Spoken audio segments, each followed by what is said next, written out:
Bonjour docteur, je m'appelle James Scott et je suis professeur Université de Laval. Je suis très honoré d'être ici parmi vous. Je tiens à saluer chaleureusement notre invité, le docteur Zaki Anek. Merci docteur d'avoir accepté de partager votre savoir avec nous aujourd'hui. Je n'ai qu'une seule question, en lien avec le thème de notre conférence. Comment un professeur chrétien, réellement sincère dans son étude de la Bible et du Coran, peut-il interpréter les différences apparentes entre Jésus dans les évangiles et Jésus dans le Coran? Et comment peut-il faire cela sans créer de conflits entre les communautés? Merci à James pour cette question. Merci aussi à nos frères chrétiens présents aujourd'hui. Le but n'est pas de débattre pour écraser l'autre, mais d'échanger pour s'éclairer mutuellement. Le Coran honore profondément Jésus Isa. Allah dit dans la sourate 3, verset 45, « Ô Marie, Allah t'annonce une parole de sa part, son nom sera le Messie, Jésus fils de Marie. Il est né miraculeusement, il est Messie, il a accompli des miracles, tout cela est attesté dans le Coran. Dans la Bible également, Jésus est présenté comme le Messie. La divergence principale vient de la théologie développée après Jésus, pas de Jésus lui-même. Le Coran préserve l'unicité absolue de Dieu, Tawhid, tandis que la théologie chrétienne considère Jésus comme divin. Un professeur chrétien honnête doit comprendre que ces deux perspectives viennent de traditions différentes, pas d'une contradiction historique. Allah dit, le Messie Jésus fils de Marie n'était qu'un messager d'Allah. Sourate 4, 171, cela signifie que pour l'islam, Jésus est un prophète, un guide, un messager. Mais la Bible rapporte aussi des paroles de Jésus qui montrent une distinction claire entre lui et Dieu, le Père est plus grand que moi. Jean 14h28, pourquoi m'appelles-tu bon? Seul Dieu est bon. Marc 10h18. Ces versets montrent qu'il y a un espace de convergence possible. Les divergences portent davantage sur les interprétations postérieures que sur les paroles attribuées à Jésus. Un professeur chrétien qui étudie honnêtement les deux écritures peut clarifier les points communs, apaiser les tensions, montrer que les valeurs centrales sont partagées, foi, morale, spiritualité. Le prophète Mohammed a dit dans un hadith authentique, facilitez, ne compliquez pas, rapprochez, ne repoussez pas. Sahih al-Bukhari. Ce hadith doit guider tout dialogue interreligieux. Le Coran nous dit, aux gens du livre. Venez à une parole commune entre nous et vous, sourate 3, 64. Cette parole commune, c'est « Dieu est unique, Jésus est un Messie honoré, la moralité, la justice et la paix sont essentielles ». Un professeur chrétien peut donc présenter les différences théologiques non pas comme un mur, mais comme un espace d'étude, d'intelligence et de respect. Nous avons évoqué les perspectives différentes sur Jésus dans la Bible et le Coran. À présent, pour approfondir le sujet, il est essentiel de mettre en lumière ce que j'appelle les zones de convergence. Car le dialogue interreligieux ne commence pas par les divergences, il commence par les fondations partagées. Il tourne la tête vers les deux côtés de la salle, musulmans et chrétiens mêlés. La première base commune, c'est la croyance en un Dieu unique. Dans le Deutéronome, il est écrit « Écoute Israël, l'Éternel notre Dieu est un ». Et dans le Coran, Allah dit clairement, dit, il est Allah, unique. Sourate 112, 1. Quand nous mettons ces deux déclarations côte à côte, nous constatons un socle spirituel partagé.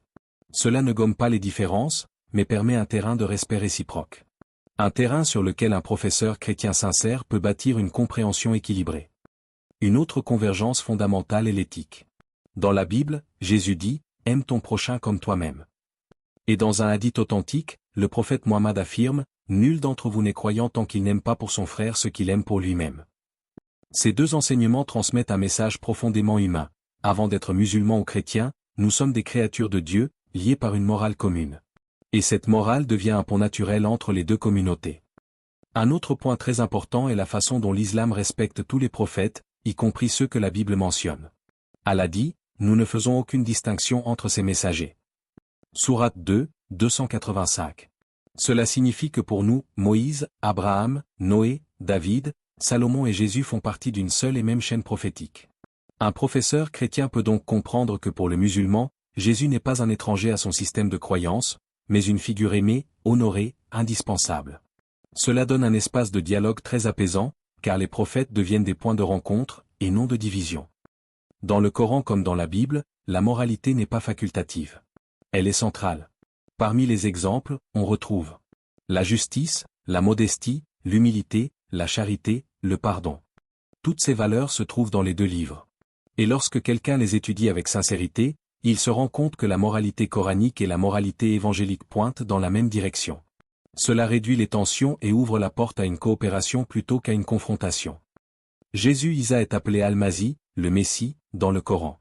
Le terme Messie existe dans les deux religions, mais ses implications théologiques diffèrent. Ce qui est important ici, c'est que ni le Coran ni la Bible ne dénigrent Jésus. Au contraire, ils le placent à une position élevée. Cette reconnaissance mutuelle peut permettre à un professeur chrétien de comparer les textes sans sentiment d'incompatibilité absolue. Il peut constater que le Coran ne contredit pas Jésus, il contredit certaines interprétations théologiques développées plus tard. Ce n'est pas une attaque contre la personne de Jésus, mais une clarification sur son rôle. Beaucoup de gens ne le savent pas, mais le Coran affirme explicitement les miracles de Jésus, il guérissait les aveugles, les lépreux, et ressuscitait les morts par la permission d'Allah, sourate 3h49.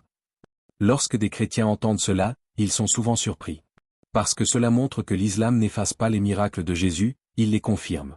C'est un point extrêmement puissant pour nourrir le respect. Car il crée un terrain commun sur lequel les deux systèmes de croyance peuvent dialoguer sereinement.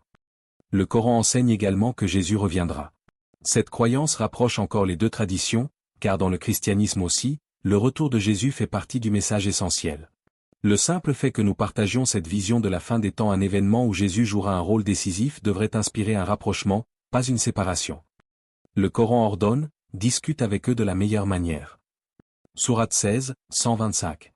La meilleure manière, c'est l'écoute, la patience, la rationalité et surtout l'absence d'agressivité. Si un professeur chrétien adopte cette attitude, et si un musulman adopte la même, alors la compréhension se renforce naturellement. La sagesse n'est pas dans la dureté mais dans la douceur. La fermeté vient dans l'épreuve, pas dans la voie. Ce qui sépare ne doit jamais être présenté comme un obstacle infranchissable. Les différences existent, bien sûr, mais elles ne doivent pas transformer les Écritures en murs. Elles doivent devenir des fenêtres. Un professeur chrétien sincère qui étudie le Coran et la Bible peut montrer que les textes se répondent, dialoguent, et qu'ils invitent tous deux à la réflexion profonde, pas au conflit. Merci de m'avoir écouté avec autant de patience, avec autant de clarté, et surtout avec autant de respect. Je vous suis profondément reconnaissant pour les réponses que vous avez apportées, non seulement à ma question, mais aussi aux interrogations silencieuses de beaucoup de personnes ici présentes.